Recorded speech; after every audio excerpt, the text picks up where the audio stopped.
You think you know betrayal? Let me tell you a story that will make you question everything. A story about love, trust, and a deception so deep it shattered my world. This isn't just about heartbreak, it's about the kind of revenge they don't teach you in school.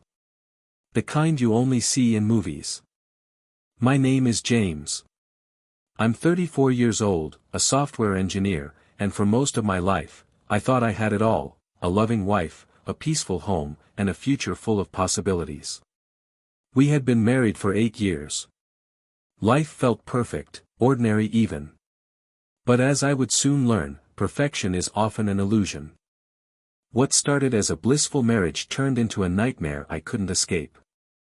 And when I discovered the truth, when I uncovered what she was hiding, I knew there was no going back. I had a choice: let it destroy me or take control. I chose the latter. Welcome to Wild Love Story, where we uncover the most shocking true stories about love, betrayal, and redemption. These aren't just tales, they're windows into the raw, unfiltered reality of relationships. If you're new here, hit that subscribe button and turn on notifications, because trust me, you won't want to miss what's coming next. Tell me, have you ever experienced betrayal so gut-wrenching you didn't know if you'd survive it? Let me know in the comments, I read every one. And if stories like this intrigue you, help us grow this community of truth seekers by liking this video and sharing it with your friends. Now, buckle up, this story is going to take you places you never expected. Her name was Emily. The first time I met her, it was at a coffee shop downtown. It wasn't anything out of the ordinary. I had just stepped in for my usual black coffee after a long day at work. She was sitting by the window, staring outside with this half-smile that seemed lost in thought. There was something magnetic about her, the kind of presence that quietly demands attention. And then, by pure chance, or maybe fate, she looked up, and our eyes met. We exchanged polite smiles, and I thought that was it. But as I waited for my coffee, I noticed her struggling to reach a book from the little shelf by her table. I offered to help, and that's how the conversation began. It started with books, her favorite author, mine, and somehow, within minutes, we were talking like old friends. Before I knew it, an hour had passed. I didn't even remember drinking my coffee. She had this way of making you feel like the only person in the room. Looking back, that first meeting feels almost surreal. We exchanged numbers, and from that day on, everything changed. Our dates were simple: walks in the park, late-night drives, dinners at cozy little restaurants. But they were perfect. She had this laugh that could light up a room, and she listened in a way that made me feel truly seen. I fell for her fast and hard. By the 6-month mark, I knew she was the one. When I proposed, it wasn't some grand, orchestrated event. It was just the two of us at our favorite spot, a quiet overlook that gave us the most incredible view of the city lights. I didn't have a rehearsed speech or anything fancy. I just told her the truth, that she made me happier than I ever thought I could be and that I couldn't imagine life without her. When she said yes, I felt like the luckiest man alive. Our wedding was everything we wanted it to be: intimate, filled with the people we loved most. Emily looked breathtaking in her dress, and I could barely hold it together when I saw her walking down the aisle. That day felt like a promise, not just of love but of a life built together. We talked endlessly about our dreams: buying a house, starting a family, traveling the world. It all felt so real, so within reach. We built our life together piece by piece. Our first home wasn't much, a modest 2-bedroom with creaky floors and an overgrown yard. But it was ours. We spent weekends painting walls, picking out furniture, and making it feel like home. We even got a dog, a golden retriever named Max, who became the center of our little universe. Even the small moments felt magical. Sunday mornings making pancakes in the kitchen, lazy evenings on the couch watching movies, late-night talks about everything and nothing. I trusted her completely. She was my partner, my best friend, my safe place. I didn't question it for a second. Why would I? When someone becomes such an integral part of your life, you don't stop to think that it could all be taken away. You don't think that the person you love most could ever become a stranger. It's strange how, in hindsight, the cracks were probably always there. Maybe I ignored them because I wanted to believe in the picture-perfect life we were creating. Or maybe I just didn't want to see them. Either way, at the time, everything felt right, better than right. It felt unshakable. But as I would later discover, trust is a fragile thing. And when it's broken, it's not just your relationship that crumbles, it's your entire sense of reality. If only I had known then what I know now. If only I had seen the warning signs before it was too late. For now, though, let me take you back to the beginning, to those blissful years when everything seemed perfect. Because understanding what came next requires knowing just how much I had to lose. And believe me, I had no idea how much I was about to lose. At first, it was little things, so small I almost didn't notice. A late-night work meeting here, an extra glass of wine at dinner there. Emily was always busy with something, but she'd never been secretive. That's what made it strange. Suddenly, there were moments when she seemed distant, like her body was in the room, but her mind was somewhere else entirely. I remember one night vividly. It was a Tuesday. She had come home later than usual, claiming a team dinner ran over. When she walked through the door, I noticed her lipstick was smudged, something she'd normally fix before leaving work. I joked about it, trying to lighten the mood. But instead of laughing it off like she always did, she snapped, "Why are you always analyzing me? I can't even have a long day without you questioning everything." That was the first time I felt it, that pit in my stomach, like something wasn't adding up. But I brushed it off. We'd been together for years, and I knew her better than anyone, or at least, I thought I did. Everyone has bad days, I told myself. Work stress, exhaustion, it was nothing to worry about. But as the weeks went on, those small moments started piling up. I noticed she was spending more time on her phone, always tilting the screen away from me. If I walked into the room, she'd quickly lock it and set it down like nothing happened. When I asked her about it, she laughed it off, saying I was being paranoid. But it wasn't just the phone. She started going out more, girls' nights, she called them. At first, I didn't think twice about it. Emily had always been independent, and I never wanted to be the kind of husband who questioned her freedom. But then it became frequent. Too frequent. 3, sometimes 4 nights a week, she'd come home hours later than she said she would. She had explanations, of course. There was always a work party, a late dinner, or a spontaneous plan with friends. But something felt off. There was one night that still sticks with me. She was getting ready to go out, another girls' night. She spent nearly an hour in front of the mirror, trying on outfit after outfit, which wasn't unusual. But when she finally decided, I noticed it was a dress I hadn't seen in years, a black number she used to save for date nights with me. I said something casual, like, "Wow, you're pulling out the big guns tonight." She didn't even smile. She just looked at me for a moment and said, "It's nothing. Don't read into it." And then she left. I sat on the couch for hours that night, staring at my phone, waiting for her to text me like she used to. But all I got was a short message, "Running late. Don't wait up." I didn't sleep much that night. The next morning, I woke up to find her phone buzzing on the kitchen counter. Normally, she'd never leave it lying around, it was always glued to her side. I hesitated for a moment, feeling guilty even thinking about it. But curiosity got the better of me. I picked it up, and there it was, a text notification from someone named Ryan. I didn't recognize the name. The message said, "Last night was amazing. Can't wait to see you again." My heart stopped. Before I could read more, Emily walked into the kitchen. She saw me holding her phone and immediately snatched it out of my hands. Her voice was sharp, almost defensive. "What are you doing? That's private. I tried to stay calm, asking her who Ryan was. She rolled her eyes, saying he was just a coworker, and that I was being ridiculous. She even had the nerve to laugh, as if the whole thing was in my head. But the way she avoided my gaze told me everything I needed to know. After that, I started noticing patterns, small, consistent changes I couldn't ignore. She started dressing up more often, wearing perfume I hadn't smelled in months. Her excuses for being out late became vaguer, almost rehearsed.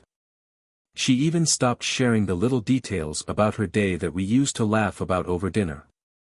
It felt like there was a wall between us, and no matter how hard I tried, I couldn't break through it. But here's the thing, I wanted to believe her.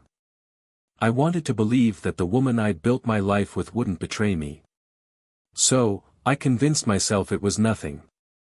I told myself I was overthinking, letting my imagination run wild.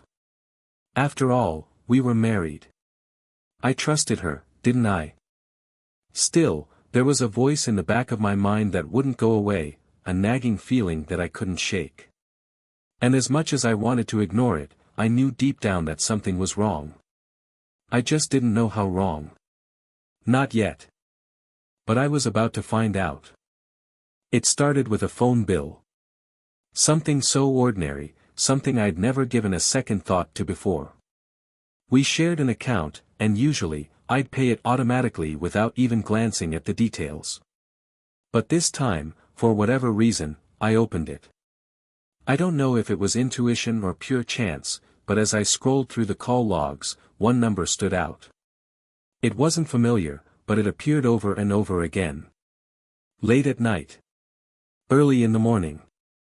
During the hours when I thought she was at work. I felt my chest tighten. My mind raced with possibilities. Maybe it was a coworker, I told myself. Maybe it was nothing. But deep down, I knew better. I wrote the number down and set the bill aside, trying to act normal as Emily came home that evening. She kissed me on the cheek like she always did, asked about my day, and made herself a drink. But I couldn't shake the feeling that everything about her was a performance. The next day, while she was at work, I called the number. My heart was pounding so hard I could barely hear the dial tone. A man answered. His voice was casual, almost friendly. Hello.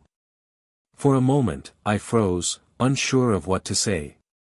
Finally, I asked, is this Ryan? There was a pause, and then he said, yeah. Who's this? I hung up without saying another word. I sat there for what felt like hours, staring at my phone. I knew I couldn't leave it at that. I needed answers, no matter how much they might hurt. So, I did something I never thought I'd do, I went through her phone. She had left it charging in the living room, and for once, it wasn't locked. My hands were shaking as I opened her messages. And that's when I saw them. Text after text. Messages that left no room for doubt. I can't stop thinking about you. Last night was incredible. I wish I could be with you right now. Some of them were explicit, things I never imagined Emily saying to anyone, let alone another man. And the worst part? There were pictures, too.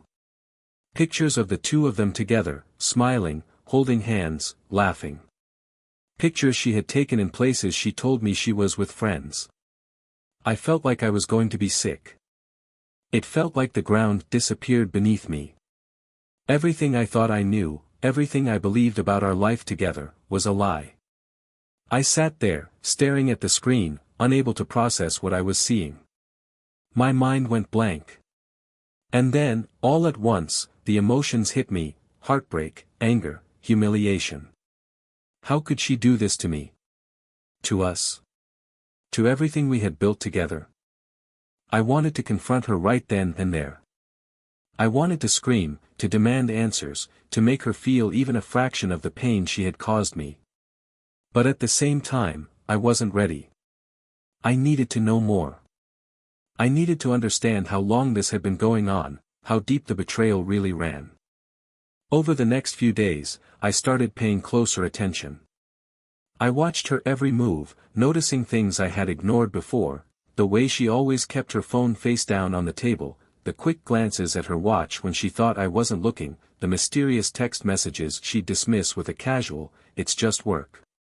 It was all so obvious now, but at the time, I had wanted so badly to believe her.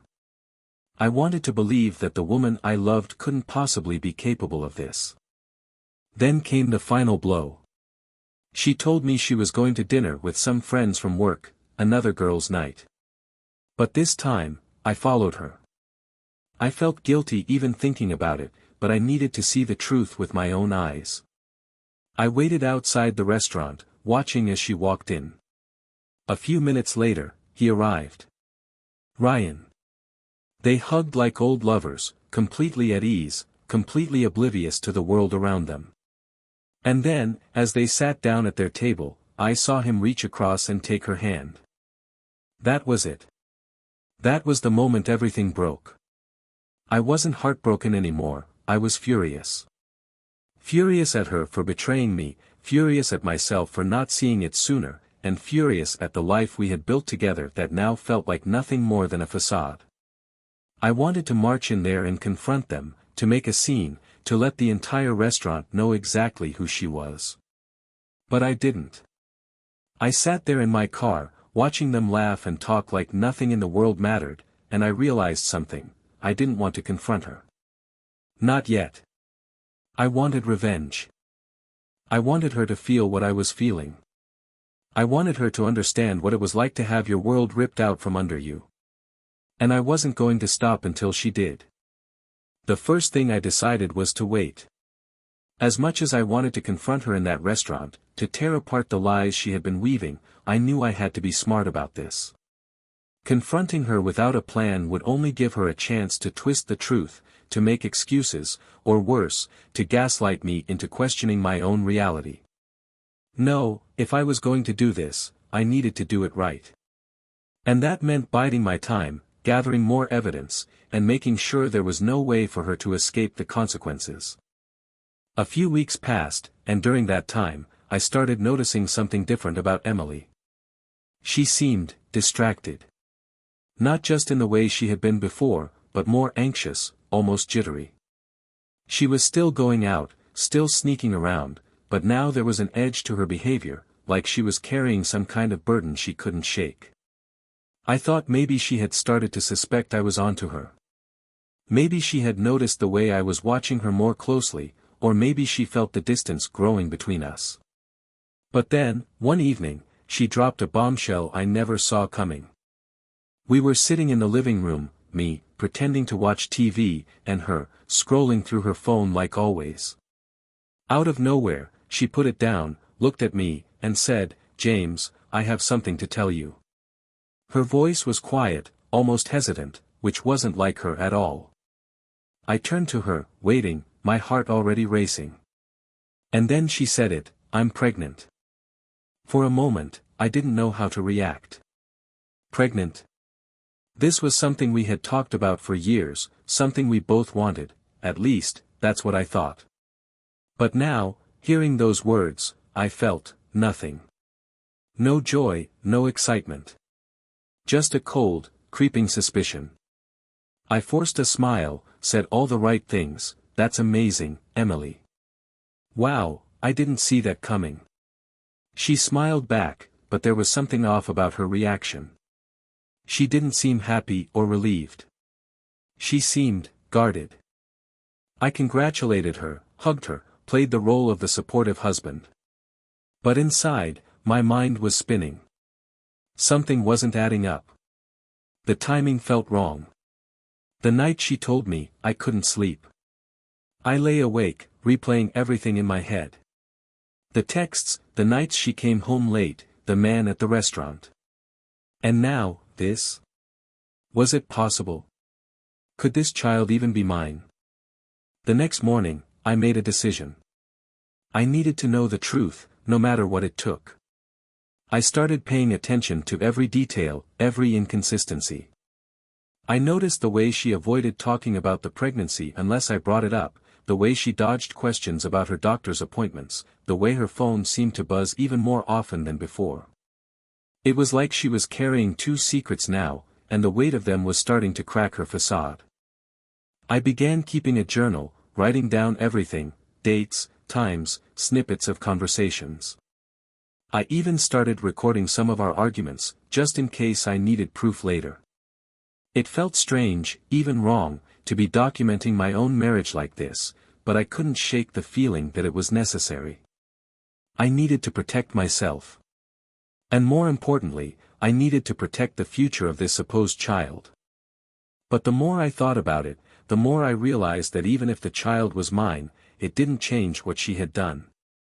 It didn't erase the betrayal, the lies, the countless nights I had spent doubting my own sanity. This wasn't just about the pregnancy. It was about everything. And that's when I knew, I couldn't keep pretending. I couldn't keep letting her think she had the upper hand. It was time to take control. But I didn't want her to see it coming.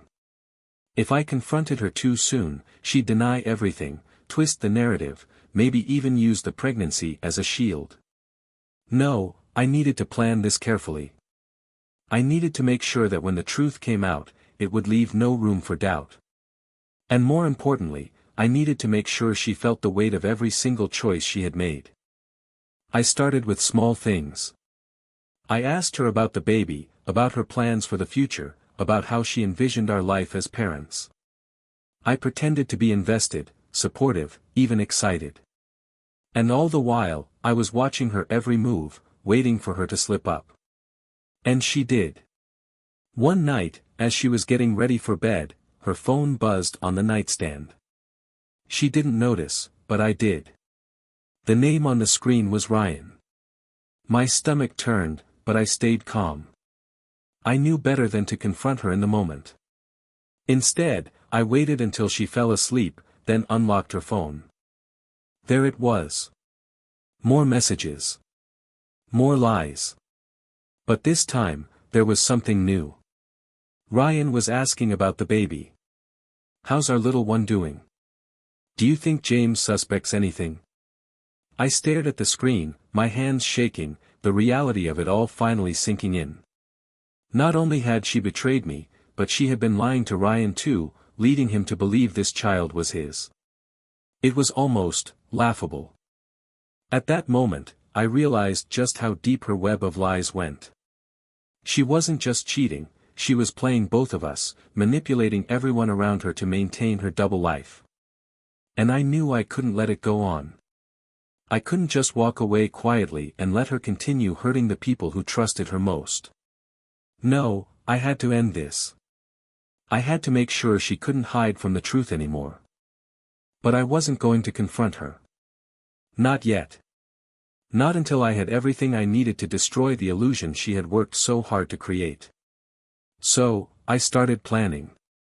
I called a lawyer, looked into paternity testing, and began quietly moving money out of our joint account. I wasn't just going to expose her lies, I was going to take back everything she had stolen from me, piece by piece. And when the time came, I was going to make sure she never saw it coming. The first thing I decided was that I needed more evidence. The texts, the late nights, the lies, they were enough to break me, but I wanted to make sure they were undeniable. If this was going to end, I wanted it to end on my terms. No denials, no, he said, she said. Just cold, hard facts. And I wasn't going to stop until I had everything I needed. I started small, going through her phone when she wasn't looking, taking screenshots of the messages between her and Ryan. I saved them to a folder on my own device, carefully labeled and dated. But even as I did this, I knew it wasn't enough. If she could twist her way out of what I'd already seen, I needed to find something she couldn't explain away. That's when I decided to bring in a professional, a private investigator. I found someone online, a man with years of experience in cases just like mine. We met at a diner a few towns over, far enough that there was no chance of running into anyone who might know us. I explained everything, the texts, the suspicious behavior, the pregnancy, and handed over the screenshots I'd already collected. He listened carefully, nodding as I spoke, and then he said something that stuck with me: "If she's lying to you, she's probably lying to him too. These things always have more layers than you expect." It was a strange kind of comfort, knowing I wasn't alone in this, that there was someone who could help me see things more clearly. He promised to start tailing her immediately, to document everything: where she went, who she saw, how she spent the time she claimed was for work or with friends. I walked out of that meeting feeling more focused than I had in weeks. For the first time, I wasn't just reacting. I was taking control. The first report came in a few days later. Emily had told me she was working late, finalizing a big project for her team. But according to the investigator, she wasn't at work at all. She had driven to a motel on the outskirts of town, where she met Ryan. He captured photos of them together, laughing, holding hands, kissing in the parking lot. And then, they went inside. I stared at those photos for what felt like hours, my stomach churning with a mix of anger and heartbreak. But even then, I knew I couldn't confront her yet. Not until I had the full picture. Over the next few weeks, the investigator uncovered more than I ever could have imagined. It wasn't just Ryan. There were other men, other lies. Dinners that weren't really with friends, weekends that were supposed to be work retreats. Every time I thought I had seen the worst of it, another report came in, peeling back yet another layer of her betrayal. And with each revelation, my resolve only grew stronger. This wasn't just about exposing her anymore. It was about making sure she couldn't do this to me, or anyone else, ever again. But the worst part wasn't the photos or the reports. It was the realization that the life we had built together, the life I had poured everything into, was nothing more than a carefully crafted illusion. I started replaying memories in my head, wondering how many of them were real and how many were just part of her performance. Did she ever love me? Or was I just a convenient piece in whatever game she was playing? These questions kept me awake at night, gnawing at the edges of my sanity. But even in my darkest moments, I held on to one thought: this wasn't over. The next step was the paternity test. I didn't tell Emily I was doing it, I couldn't risk tipping her off. Instead, I waited until she was out one evening and swabbed her toothbrush. I brought the sample to a clinic in town, along with my own. They told me it would take about a week to get the results. That week felt like an eternity. Every time I looked at her, I felt the weight of the unspoken truth between us. She would smile at me, ask about my day, and I would nod along, pretending everything was fine. But inside, I was counting down the hours until the test results came back. When the call finally came, I already knew what they were going to say. The child wasn't mine. I listened as the nurse explained the results, her voice clinical and detached, and when she was done, I simply said, "Thank you," and hung up. I sat there for a long time, staring at the wall, letting the reality of it all sink in. The pregnancy, the lies, the betrayal, it was all too much. But as the initial shock wore off, something else began to take its place. Clarity. Now, I had everything I needed. The photos, the reports, the paternity test results. There was no more doubt, no more second-guessing. It was time to act. But I wasn't going to do it in anger. That's what she would expect. She would expect me to lose my temper, to yell and scream, to confront her in a way that gave her the opportunity to play the victim. I wasn't going to give her that satisfaction. Instead, I was going to dismantle her lies piece by piece, methodically, until there was nothing left. And when it was all over, I would walk away with my head held high, knowing I had taken back control of my life. And so, I started to set the stage. This wasn't going to be impulsive. No outbursts, no hasty confrontations. If I was going to do this, it had to be meticulous, calculated, and devastating.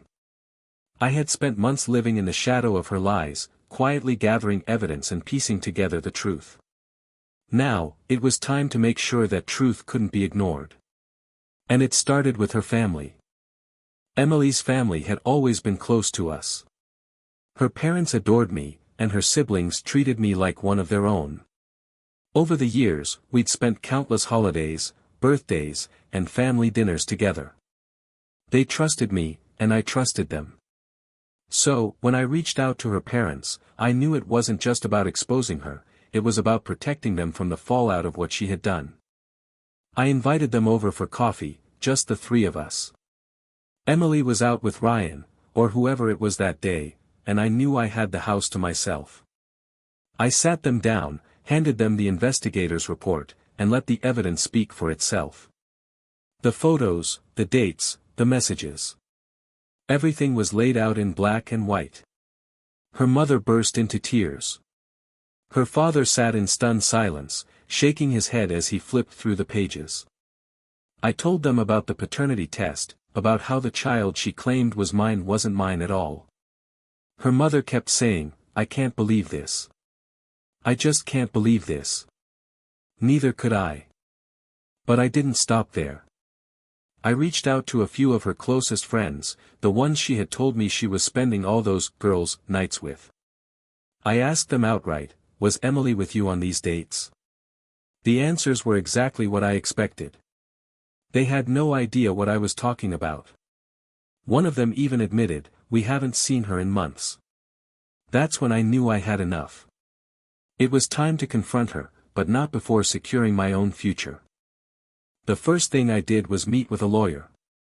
I explained everything, her infidelity, the financial entanglements, the pregnancy. The lawyer didn't mince words, "You need to protect yourself immediately." He helped me draw up papers to separate our finances, freezing the joint accounts and ensuring that anything I had earned before the marriage remained mine. I transferred what was left of my savings into a private account she couldn't touch. By the time I left that office, I felt something I hadn't felt in months: relief. Next, I moved some of my personal belongings to a storage unit. Important documents, sentimental items, anything I couldn't afford to lose. I didn't want to give her the chance to use my things as leverage. It was strange, packing up pieces of a life we had built together, but it felt necessary. Each box I carried out of that house was like shedding another layer of her control over me. And then came the moment I had been waiting for, the confrontation. I chose a family dinner. It was one of those rare occasions where everyone was gathered around the table, her parents, her siblings, even her grandmother.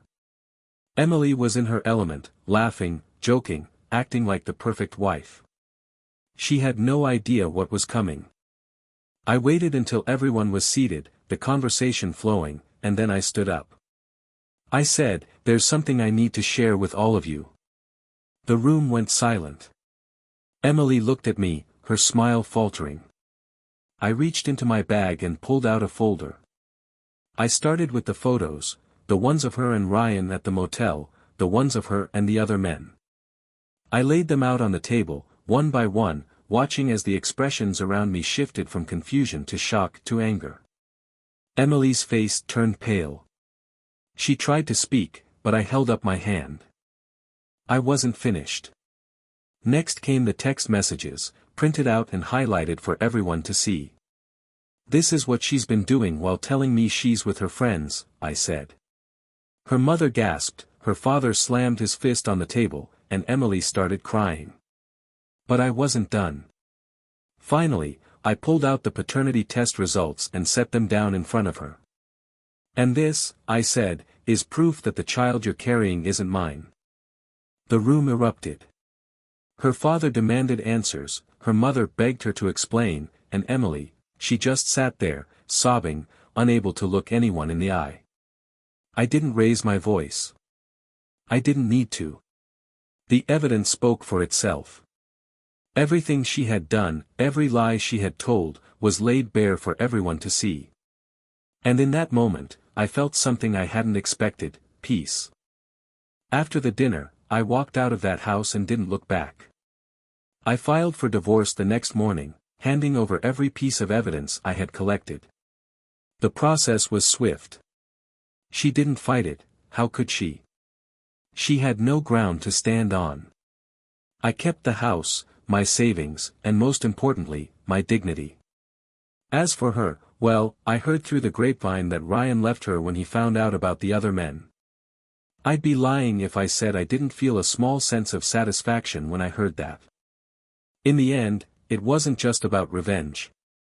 It was about reclaiming my life, about refusing to let her lies define me. Exposing her wasn't easy, and it didn't erase the pain she caused. But it gave me something I hadn't felt in a long time, closure. And for that, I have no regrets. In the days following the family dinner, the fallout began to unfold. Emily didn't come home that night. I don't know where she went, and honestly, I didn't care. By the time she texted me the next morning, begging to talk, I had already made up my mind. There was nothing left to say. Her words, apologies, excuses, desperate attempts to explain herself, felt hollow, like echoes in an empty room. I told her not to contact me unless it was through my lawyer. The silence on the other end of the call said it all. But her reaction didn't stop there. She started reaching out to my friends, trying to spin the story in her favor. She told them I had overreacted, that the affair wasn't what it seemed, that I was being vindictive. Some of them believed her at first, or at least tried to remain neutral. But once I showed them the evidence, the photos, the messages, the paternity test results, they quickly changed their tune. One of them even said, "I don't know how you held it together for so long. I would have lost it." That's when it hit me just how much of myself I had sacrificed to keep up the facade of our marriage. As for me, I'd like to say I came out of it unscathed, but that would be a lie. The truth is, the whole experience took a toll on me in ways I didn't expect. For weeks, I felt like I was living in a fog, going through the motions but never fully present. At work, I struggled to focus. My colleagues noticed the change, but I couldn't bring myself to explain what had happened. How do you tell people that the life you thought you were building was nothing more than a house of cards? That the person you trusted most had been lying to you for years? Sleep became a luxury I couldn't afford. Every time I closed my eyes, I replayed the moments I had uncovered, the texts, the photos, the lies. I kept asking myself the same questions over and over again. How did I not see it? How could I have been so blind? The guilt was overwhelming, even though I knew it wasn't mine to carry. It took weeks of therapy to start unpacking those feelings, to understand that her actions were a reflection of her, not me. But that understanding didn't come easily. My relationships with others changed, too. Some of my closest friends stepped up in ways I never expected, offering their support without judgment. One of them, Michael, came over the night after the family dinner and just sat with me. He didn't say much, just cracked open a couple of beers and watched TV with me like we used to in college. It was exactly what I needed in that moment, a reminder that not everyone in my life was untrustworthy, that there were still people I could count on. But not everyone stayed. A few mutual friends distanced themselves, unwilling to take sides or deal with the drama. It hurt at first, but over time, I realized it was for the best. The people who truly cared about me stayed, and the ones who didn't weren't worth the energy. What I didn't expect was how far-reaching the story would go. It started small, family members talking, friends sharing the details with their own circles. But then, somehow, it spread. A colleague mentioned overhearing someone at the office gossiping about the guy whose wife cheated and got pregnant with another man's baby. Another friend said he saw a post on social media from someone who wasn't even connected to us, speculating about the situation. It was surreal, like my personal life had turned into some kind of soap opera for the world to dissect. Most of the reactions were sympathetic. People reached out with messages of support, saying things like, "I can't imagine what you're going through," or, "You're stronger than I could ever be." Some of them shared their own stories of betrayal, opening up about things they had never told anyone before. It was strange, but in a way, it made me feel less alone. Like maybe this pain I was carrying wasn't mine to bear alone. But not all the reactions were kind. There were people who questioned why I hadn't confronted her sooner, who accused me of being cold or calculating for the way I exposed her. One person even said, "If you loved her, you wouldn't have humiliated her like that." I didn't respond. How could I explain to someone like that what it felt like to live in the shadow of someone else's lies for so long? To feel like your entire life was slipping away, one secret at a time. Over time, the noise died down. People moved on, found new gossip to focus on, and I was left with the pieces of my life to rebuild. It wasn't easy, but in a strange way, it was freeing. For the first time in years, I wasn't living under the weight of someone else's deception. I could make my own decisions, set my own course, without worrying about what Emily was hiding or what lie she might tell next. It was like I had been holding my breath for years, and now I could finally exhale. I started taking small steps to rebuild myself. Therapy became a regular part of my routine, helping me process the anger, the grief, and the guilt. I reconnected with old hobbies, things I had pushed aside during my marriage, like painting and hiking. I even took a solo trip to the mountains, something I'd always wanted to do but never found the time for. It wasn't about running away from the past. It was about finding pieces of myself that I had lost along the way. As for Emily, I don't know what became of her, and I don't care to find out. The last I heard, she moved out of town, leaving behind the wreckage she had created. I don't wish her ill, at least, not anymore. But I don't wish her well either. She's just a chapter in my story. A painful one, yes, but not the final one. In the end, the fallout wasn't just about what I lost. It was about what I gained. Clarity, strength, and the understanding that sometimes, the only way to move forward is to let go of what's holding you back. And for that, I am grateful. It's strange, looking back now, how something so devastating could end up being the catalyst for so much change. At the time, I didn't think I'd survive it, the lies, the betrayal, the sheer weight of everything I thought I knew collapsing around me. But here I am. Still standing. Stronger, even, than I was before. One of the first things I learned is that revenge, while satisfying in the moment, doesn't heal the wounds. Exposing Emily, watching her lies unravel, seeing the look on her face when the truth came out, it felt like justice. It felt like I was reclaiming some of the power she had taken from me. And for a while, it did make me feel better. But it didn't fix the broken pieces inside me. It didn't erase the nights I spent questioning my own worth, or the mornings I woke up feeling hollow. Revenge can make the other person pay, but it doesn't make you whole. That part, I learned, is up to you. Healing wasn't easy. It wasn't a straight line, either. There were days when I felt like I was finally moving on, only to be blindsided by a memory or a question I couldn't answer. Why did she do it? Was it something I did, or didn't do?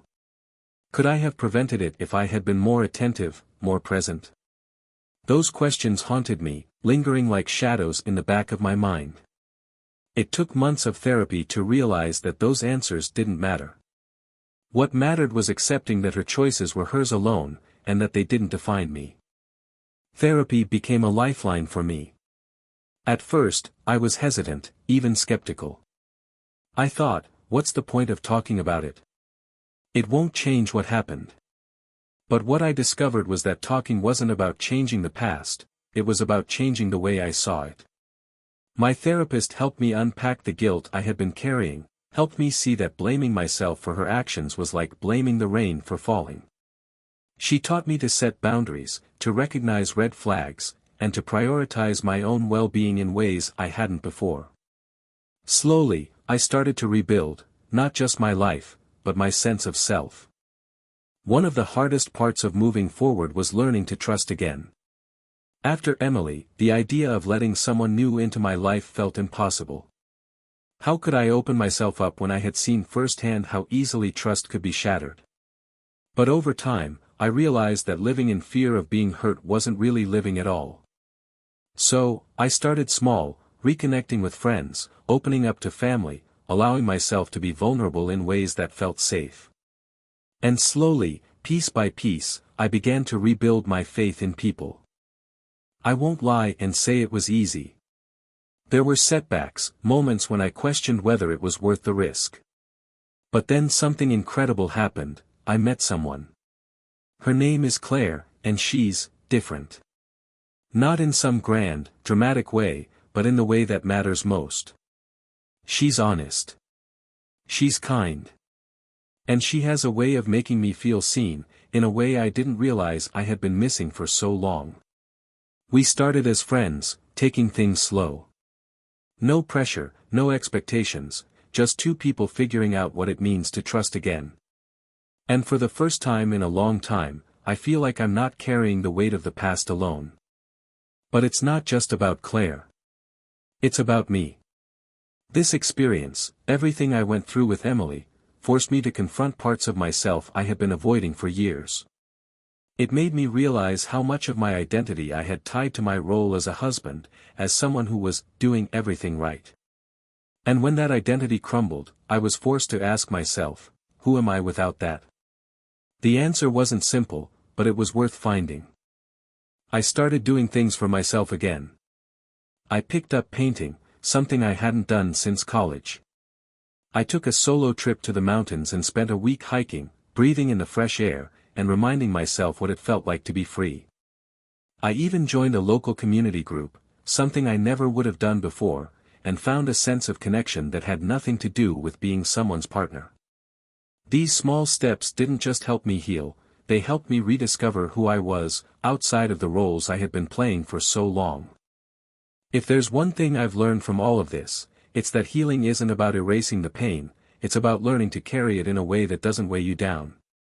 The scars are still there, and they probably always will be. But they don't define me. They're just part of my story, a reminder of what I've survived and how far I've come. And for anyone listening to this who might be going through something similar, I want you to know this: you are stronger than you think. The pain might feel unbearable right now, but it won't last forever. And when the dust settles, you'll find that you're still standing. Maybe even stronger than you were before. Today, I'm not the same person I was before Emily's betrayal. I'm stronger, yes, but also wiser. I've learned to set boundaries, to trust my instincts, and to value myself in ways I never did before. And while I wouldn't wish what I went through on anyone, I can honestly say that I'm grateful for what it taught me. Because in losing her, I found something far more important, myself. When I look back now, I realize that betrayal is one of life's hardest teachers. It tears you apart, shatters your sense of trust, and leaves you questioning everything you thought you knew. But it also forces you to confront truths you might otherwise avoid. And if you let it, if you're willing to do the work, it can make you stronger. Betrayal can break you, or it can make you stronger, if you let it. I won't lie and say that the pain magically disappears. It doesn't. There are still days when I feel the weight of what happened, still moments when a song or a place or a random memory pulls me back to those darker times. But the difference now is that those memories don't control me. They don't define who I am or how I see myself. They're just pieces of a larger puzzle, a reminder of where I've been and how far I've come. If there's one thing I hope you take away from my story, it's this: you are stronger than the worst thing that's ever happened to you. You are not defined by someone else's choices or by the pain they caused. You are defined by how you choose to rise, how you choose to rebuild, and how you choose to move forward. It's not easy, and it won't happen overnight. But I promise you, it's worth it. So, to anyone out there who's listening and feels like they're drowning in betrayal, I want you to know, you're not alone. There is a way out of the pain, and there is a life waiting for you on the other side. A life that's not just about surviving, but about thriving. You deserve that. And more importantly, you're capable of finding it. Of course, my story is just one of many. Relationships are messy, complicated, and sometimes downright unbelievable. And if you thought what I went through was wild, wait until you hear this. Imagine a husband who suspected his wife of cheating but didn't want to confront her. Instead, He faked his own death to see how she would react, and what he discovered was more shocking than he ever could have imagined. That's a story I'll be sharing next time, right here on Wild Love Story. Trust me, you won't want to miss it. But before you go, let me ask you this: what would you do if you were in my shoes? How would you handle a betrayal like this? Let me know in the comments below. I'd love to hear your thoughts. And if you've ever been through something similar, share your story. You never know who might find comfort or inspiration in your words. And don't forget, if you love hearing real, jaw-dropping stories about love, betrayal, and everything in between, make sure to like this video, subscribe to Wild Love Story, and hit that notification bell so you never miss an update. We've got plenty more stories coming your way, and trust me, they only get crazier from here. Thank you for joining me today, for listening to my story, and for being part of this community. Until next time, take care of yourselves, and remember, even the darkest moments can lead to light, if you let them.